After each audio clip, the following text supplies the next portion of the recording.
और देखो गुरु की बहुत महिमा है यार, बिन गुरु के कुछ नहीं होता। और आपके पास देखो, आज अगर आपने गुरु बनाया है ना, रोहित को बनाया है, जो भी आपकी फैकल्टी हैं, जो भी आपके टीचर हैं, गुरु का बहुत बड़ा रोल है।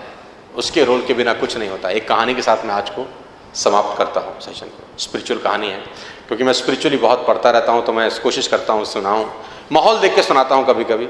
अब स्टूडेंट्स हैं तो मैं सोचता हूँ सुनाऊँ कि ना सुनाऊँ, उनको समझ में आएगा कि नहीं आएगा। लेकिन आप स्टूडेंट्स तो लग रहे हैं, लेकिन मैच्योर स्टूडेंट्स लग रहे हैं मुझे यार, और मेरे मतलब के लग रहे हैं। मैं आपको देख रहा हूं तो मुझे लग रहा है मेरे टक्कर के हैं भाई, तेरे टक्कर के हैं ये हैं।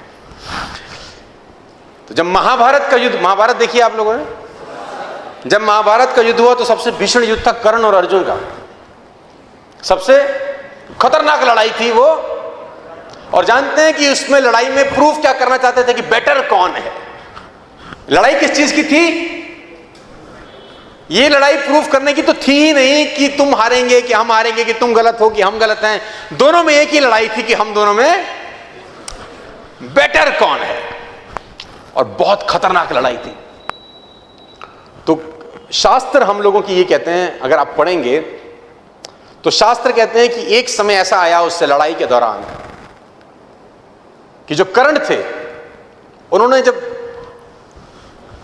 तीर चलाया, जिसको बोलते हैं एरो, और वो तीर जब अर्जुन के पहिए में जाके लगा, तो शास्त्र ये बोलते हैं कि अर्जुन का जो रथ था, जिसपे भगवान कृष्ण खुद विराजमान थे, उनका रथ 3 कदम पीछे खिसक गया। इतनी शक्ति के साथ उसने बाण मारा। कितना फीट पीछे गया? 3 फीट। अब बारी अर्जुन की थी, उसको उसका आंसर। अब अर्जुन ने भी बाण लगाया, और जब वो बाण कर्ण के पहिए पे लगा तो उसके घोड़े जो उस रथ को खींच रहे थे 7 कदम पीछे ले आए। वो इतनी शक्ति के साथ बाण लगा। तो अर्जुन बहुत खुश हुआ। अर्जुन ने बोला भगवान को, हैंस प्रूव्ड, हैंस प्रूव्ड कि कौन शक्तिशाली है। कि जब उसने चलाया तो 3 स्टेप्स, अब जब मैंने चलाया तो। कभी कभी कुछ स्टूडेंट्स के नंबर अच्छे आ जाते हैं तो ईगो भी आ जाती है। कभी कभी देखो, नंबर अच्छे लाना और लाते रहना में अलग अलग बातें हैं। लाना और लाते रहना दोनों अलग अलग बातें हैं। तो यहां पर गुरु का रोल शुरू होता है। यहां गुरु उसको बताता है कि नहीं, ऐसा नहीं है, ईगो की जरूरत। उसने बोला देख मैंने तो मारा ना, देखो मारा तो 7 कदम, उसने मारा तो 3 कदम, तो प्रूफ हो गया, हेंस प्रूफ, थ्योरम सॉल्व। उसने बोला नहीं नहीं, तू समझ नहीं रहा, तू वो देख रहा है जो तुझे दिखाई दे रहा है, तू वो देख ही नहीं रहा जिसके पीछे का खेल है।